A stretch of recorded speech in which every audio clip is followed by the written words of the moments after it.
Bab 34. Keadaan Freya. Ponsel Monique kembali berbunyi. Mungkin itu Freya, ucap mereka serempak. Arby, jawab Monique. Gimana? Tanya Monique langsung. Perempuan itu langsung terisak pilu. Suara tangisnya menyayat hati. Tidak perlu ada yang bertanya, itu sudah pasti pertanda yang tidak baik. Ayo kita ke rumah sakit. Leta yang kini mengambil tugas menyetir. Meskipun dia sendiri sudah gemetaran.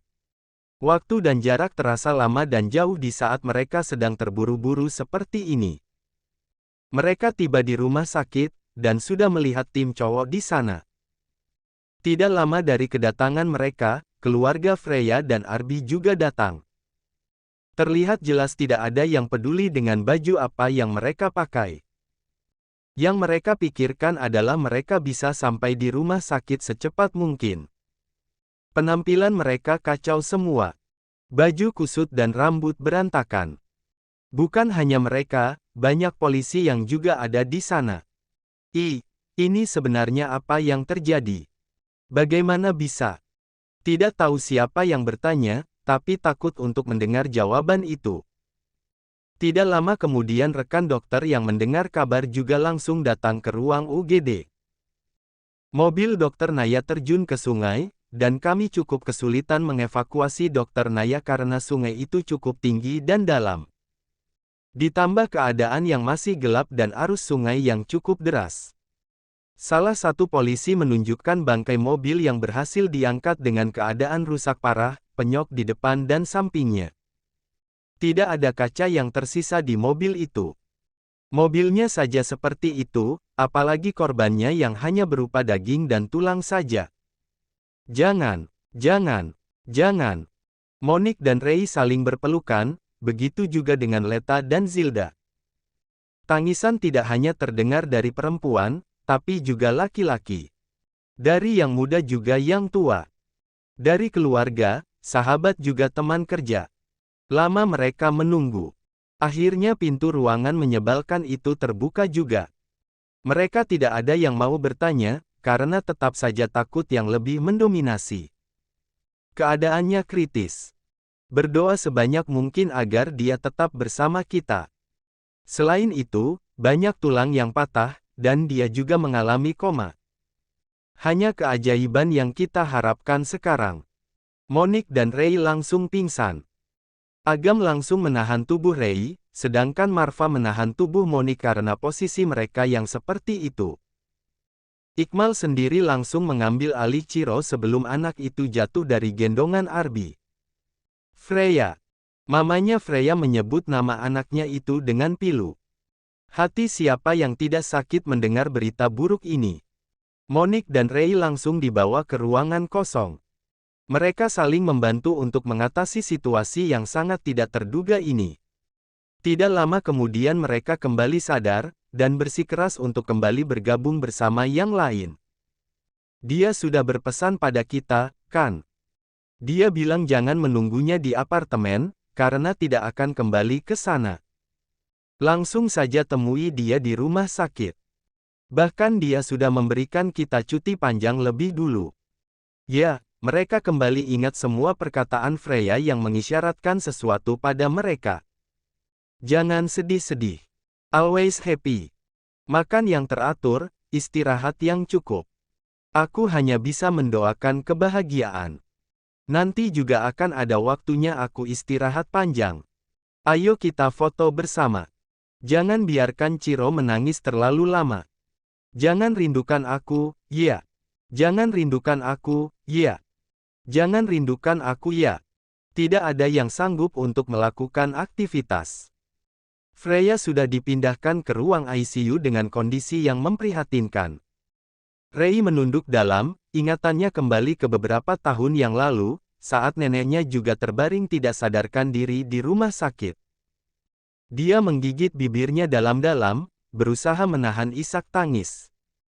Karena kalau satu orang menangis, maka yang lain akan ikut menangis, dan akan membuat keadaan seolah tak memberikan harapan.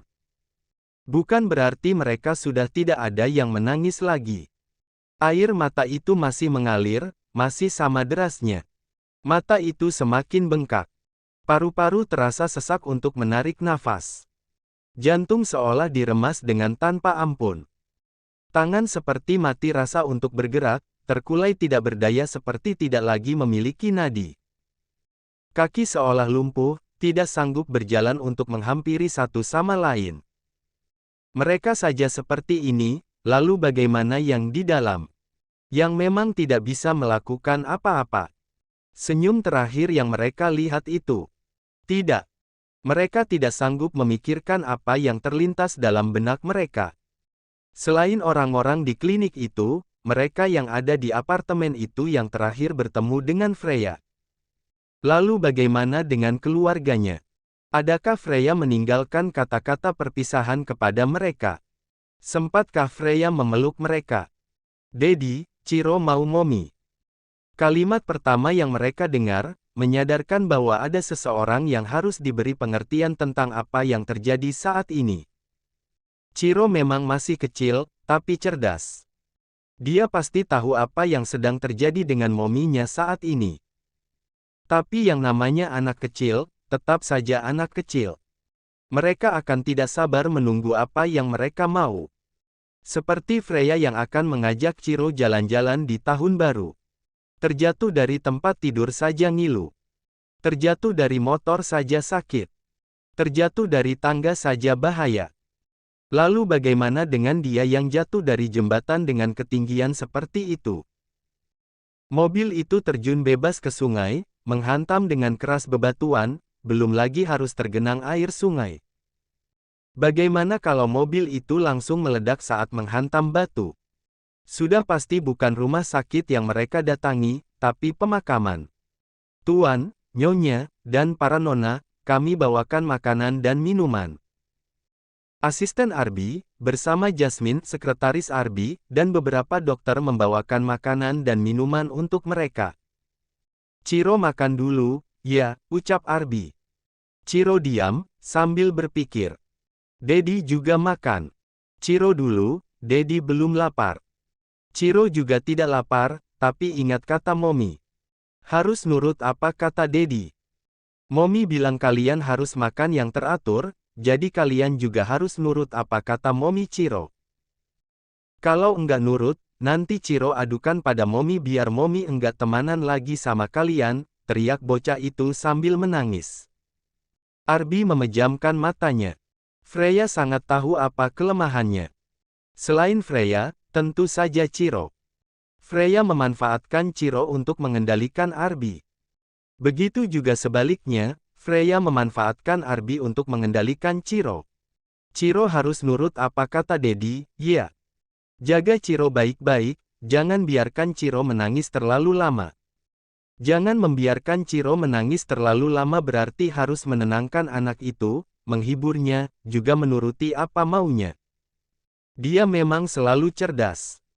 Dan Arby yang sangat mencintai Freya, tentu saja akan mengikuti apa perkataan perempuan yang sedang berjuang hidup dibantu dengan berbagai alat medis itu. Sadarlah sayang, ada aku dan Chiro yang menunggumu. Kalau kamu tidak mau Chiro menangis terlalu lama, maka kamu sendiri yang harus melakukannya, karena aku juga tidak sanggup menahan kesakitan ini. Mereka sudah bisa melihat keadaan Freya, tapi tidak lama.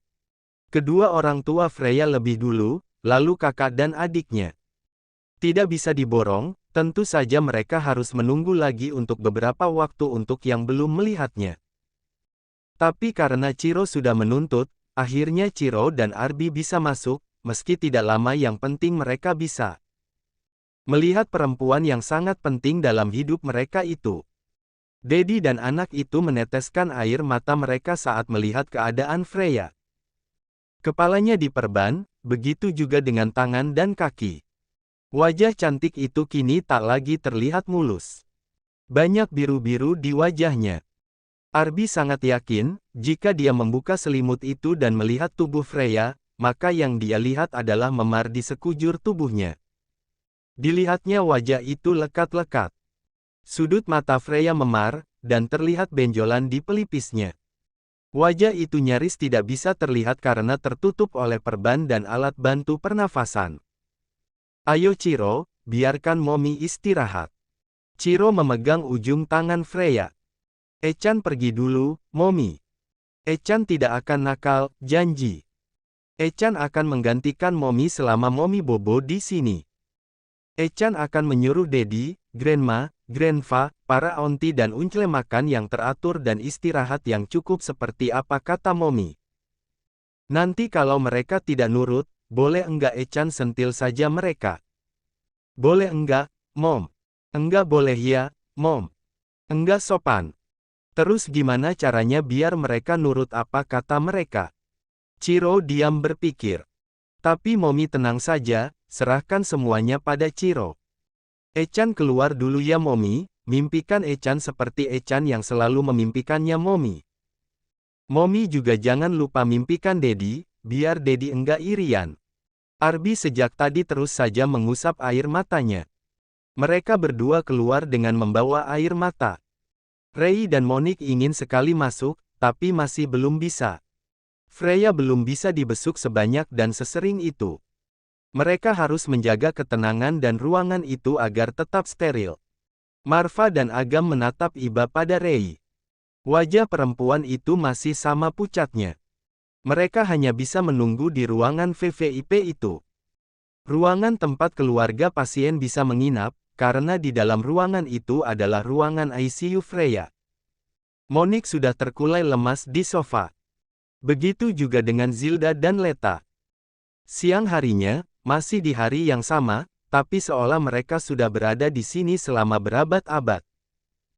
Para asisten mereka sudah membawakan baju ganti, makanan dan minuman, cemilan, peralatan mandi, dan semuanya. Seolah mereka akan pindah ke tempat itu. Radi dan Raine memeluk Chiro. Mereka tadi diajak oleh Vio bersama dengan Franz, Charles dan Delia. Ruangan itu sudah sangat penuh, tapi tidak ada yang mau mengalah untuk keluar. Kalian makan dulu, jangan sampai ikut sakit juga, ucap Delia.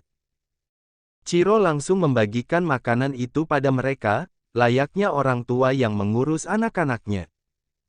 Tidak ada yang menyuap, makanan itu tetap saja didiamkan. Chiro cemberut. Ternyata teman Momi nakal semua. Chiro lalu membisikkan sesuatu pada si kembar, yang dibalas anggukan oleh mereka. Bunda, ayo makan. Kalau Bunda tidak mau makan, kami juga enggak mau ketemu sama Bunda. Rei langsung mengambil makanan itu. Ayo Dedi, biar Chiro suapi. Dedi yang akan menyuapi Chiro. Tapi akhirnya Dedi dan anak itu suap-suapan dengan satu piring.